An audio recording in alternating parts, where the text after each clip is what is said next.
무려 2억 9,200만 달러, 우리 돈으로 약 4천억입니다. 이 돈이 얼마 전에 한 방에 사라졌어요. 디파이라는 곳에서 벌어진 해킹 사건인데 해커가 단 한 번의 조작으로 이걸 전부 빼돌렸습니다. 근데 이 사건이 터지자마자 가장 먼저 움직인 사람이 있었죠. 바로 리플의 기술 책임자 데이비드 슈워츠입니다. 갑작스럽게 이 해킹 사건을 하나하나 뜯어보기 시작을 했고, 왜 리플 사람이 남의 회사에서 터진 해킹을 그렇게 열심히 들여다봤을까요? 이번 영상 이 질문들 따라가다 보시면은 왜 미국 월가가 지금 이 시점에서 리플의 스테이블 코인 RLUSD를 조용히 기다리고 있는 건지 그 진짜 이유가 보이기 시작을 하실 겁니다. 먼저 이번 해킹이 어떻게 일어났는지부터 짧게 짚고 가도록 할게요. 피해를 입은 곳은 켈프다오라는 디파이 서비스입니다. 쉽게 말씀드려서 사람들 돈을 모아가지고 운영하는 온라인 금고다, 이렇게 보시면 되겠는데요. 근데 해커 측에서 이 금고를 직접 털지 않았고 대신에 금고랑 다른 금고를 연결해주는 다리, 이걸 브릿지라고 부르는데 바로 이 브릿지를 공격을 했습니다. 여기서 이상한 점이 하나 있죠. 켈프다오는 원래 이 브릿지에 자물쇠를 걸 수 있는 보안 장치가 있었어요. 근데 이 자물쇠를 일부러 안 걸고 운영을 하고 있었다는 겁니다. 이유가 뭘까요? 정말 단순했는데 자물쇠를 걸면은 돈이 오고 가는 속도가 느려진다. 그리고 관리가 복잡해진다. 이 두 가지 단점 때문에 편하자고 보안을 꺼놨다가 4천억이 증발을 해버린 겁니다. 그리고 바로 이 지점에서 슈워츠가 입을 열었죠. 자기 X 계정에 남긴 말이 상당히 중요한데요. 내가 최근에 여러 가지 디파이 브릿지들을 직접 다 뜯어봤다. 근데 대부분이 똑같은 구조적인 문제를 갖고 있더라. 편의성 때문에 가장 중요한 보안 기능을 일부러 안 쓰게 만들어놨더라고요. 이 말이 왜 무거운 말이냐?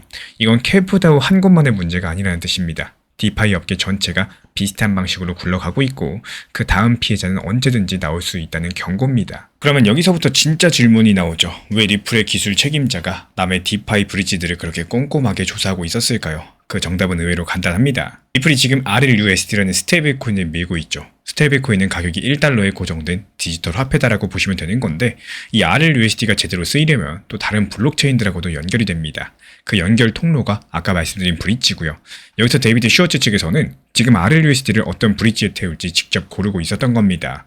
그리고 그런 과정에서 업계 전체가 얼마나 허술한지가 본인 눈으로 확인이 된 거예요. 그리고 바로 이 지점부터 이야기가 재밌어집니다. 이게 왜 XRP한테 호재냐? 지금 스테이블 코인 시장은 테더하고 서클이 거의 다 먹고 있는 상황이죠.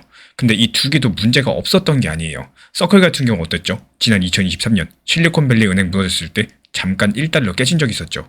테더 어떻습니까? 여러가지 브릿지 사고에 이름이 엮인 적이 있었습니다. 그리고 이런 자료들을 바탕으로 지금 기관들은요, 이런 사고를 굉장히 심각하게 바라보고 있어요. 왜냐면 큰 돈을 굴리는 펀드 입장에서 어떨까요? 단 0.5% 아니면 0.1%만 가격이 흔들려도 수천억이 손해입니다.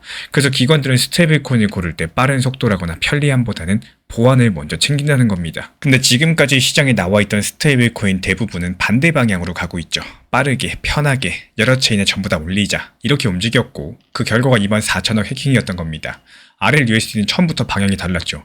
슈워츠가 직접 브릿지 하나하나 검사했고요. 또 보안 기준이 안 맞는 건 전부 다 빼고 있습니다. 그래서 지금까지 공개된 슈워츠의 발언을 미루어 보면은 RLUSD는 느리더라도 안전하게 쪽으로 가고 있다는 게 분명해 보여요. 그리고 여기서 소름 돋는 지점이 있죠. 이번 해킹 사건 터지기 전부터 슈워츠는 이미 브릿지들을 조사하고 있었고 해킹 터지면서 내가 미리 느꼈던 문제가 바로 이거였다, 이렇게 말을 했습니다. 이 타이밍이 너무 정확하다 보니까요, 업계 사람들도 이 장면을 주목하고 있어요. 하지만 기관 입장에서 보면 이 장면은 굉장히 인상적입니다. 이 회사는 사고가 터지기 전에 위험을 먼저 보고 있었다. 이건 말 그대로 기관용 세일즈 포인트가 되겠죠. 그럼 이런 내용들이 XRP 가격이랑 어떻게 연결될 수 있느냐를 정리해드려 보겠습니다. RLUSD가 기관 돈을 받아들이기 시작을 하면요, RLUSD 거래량이 리플 레저라는 리플 블록체인 위에서 늘어납니다. 그리고 RLUSD하고 다른 자산을 주고받을 때 그 중간다리 역할을 하는 게 바로 XRP예요. 즉 RLUSD가 커지면 커질수록 그 뒤에서 조용히 움직이는 XRP의 수요도 같이 올라가는 구조인 거고, 가장 가능성이 높은 흐름 하나만 말씀을 드리자면요, RLUSD 시가총액이 먼저 천천히 올라가고 그 다음에 리플 레저 위에 거래량 지표가 따라 올라가고 마지막에 XRP 가격이 반응하는 순서입니다. 이렇게 보는 이유는 이 기관들은 원래 한꺼번에 움직이지 않기 때문인 거고, 테스트를 하고요, 확인을 하고요, 그 다음에 규모를 키워나갑니다. 그래서 이번 슈워츠의 발언 자체가 단기 급등 신호라기보다는 중장기적으로 봤을 때 큰 자금이 들어올 만한 길이 깔리고 있다, 이런 신호에 더 가깝습니다. 그리고 이번 해킹은 단순 사고가 아니라 디파이 전체의 구조적인 약점이 드러난 사건이었습니다. 슈워츠 측에서 그 약점을 피해가는 방향으로 RLUSD를 설계하고 있다는 거 이번에 공개적으로 보여줬고요. 이건 홀더들이 흔히 보는 가격 호재가 아니라요, 기관 진입의 문이 서서히 열리고 있다는 신호에 가깝겠습니다. 그럼 여기서 질문 하나 드리면서 마무리할게요. 만약에 우리 구독자분들께서 수천억을 굴리는 펀드 매니저라면요, 빠르지만 자주 들리는 스테이블코인을 쓰시겠습니까? 아니면 다소 느리더라도 CTO가 직접 브릿지 검사하는 RLUSD를 사용하시겠습니까?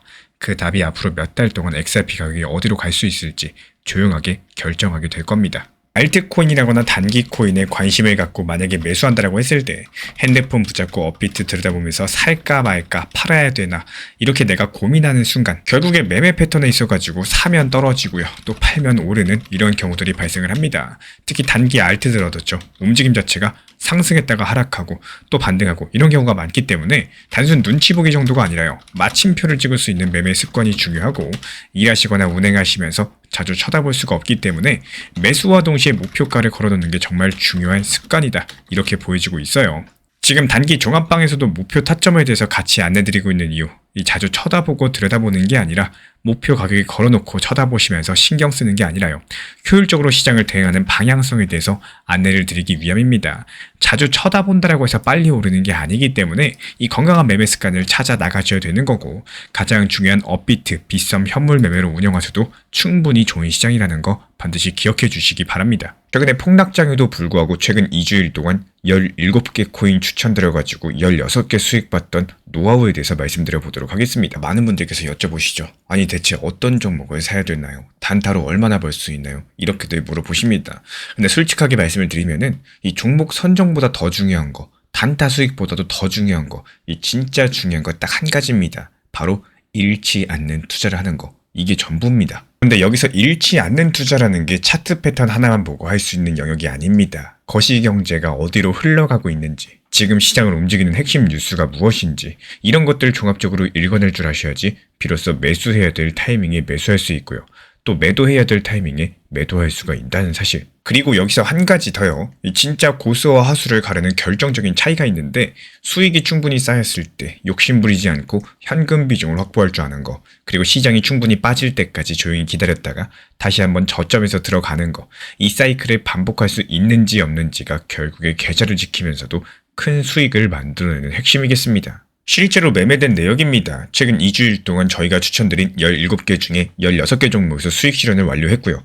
그리고 지금은 충분한 현금 비중을 확보한 상태로서 다음 기회를 준비하고 있습니다. 왜냐하면 지금 시장이 하락하고 있기 때문이죠. 말 그대로 하락장 전까지 충분한 수익을 내놓고선 하락장 시작되니까 이제 현금 보유하면서 더 떨어져라 이렇게 기도하면서 기다리고 있습니다. 왜냐하면 더 떨어지면 그때 가서 매수할 거니까요. 특히 가장 마지막 추천 종목이었던 카이트, 이 종목 이야기를 안 드릴 수가 없어요. 기억하실 겁니다. 미국과 이란의 휴전 협상이 결렬되고 미국 부통령이 긴급 성명을 발표했죠. 시장 전체가 공포에 빠지면서 비트코인, 리플, 나머지 알트코인 너나 할 것 없이 모든 종목이 폭락했습니다. 그런데 그 한복판에서요. 저희가 추천드린 카이트는 오히려 상승했습니다. 그리고 예정대로 수익 실현까지도 깔끔하게 마무리하면서 지금은 전량 현금 보유 중에 있는데요. 이게 과연 운이었을까요? 절대 아닙니다. 이 카이트는 애초에 시장 매크로 상황과는 별개로서 움직일 수 있는 구조를 가진 종목이기 때문에 휴전 협상이 어떤 결과로 끝나든지 간에 상승할 수밖에 없는 이런 흐름들을 가지고 있었기 때문에 추천드린 거고 그 판단이 그대로 적중한 것 뿐입니다. 자, 그렇다면 최근 같은 이 변동성 장세 하락장에서도 이렇게 큰 수익을 낼 수 있었던 이유는 뭘까요? 단순하게 차트 하나 잘 봤기 때문이 아닙니다. 차트 분석은 기본이었었고요. 그리고 현재 거시경제에 대한 흐름을 판단했고 지금 시장을 뒤흔드는 가장 큰 뉴스가 뭔지 뉴스에 대한 해석과 함께 여기에 알맞는 지금 상황에 딱 맞는 종목을 골라내는 안목까지도 이 모든 것들이 하나로 맞물렸을 때 비로소 가능한 결과라는 거예요. 그래서 단타는 정말로 예술의 경지라고 감히 말씀을 드릴 수가 있습니다. 이 모든 분석과 판단, 앞으로 구독과 좋아요만 눌러주시고 영상 보시면서 따라와 주시면 되는 거고 더 빠르게, 더 가까이, 그리고 실시간으로 함께 하고 싶으신 분들만 지금 채널 차원에서 운영 중인 실시간 정보 커뮤니티 열려 있습니다.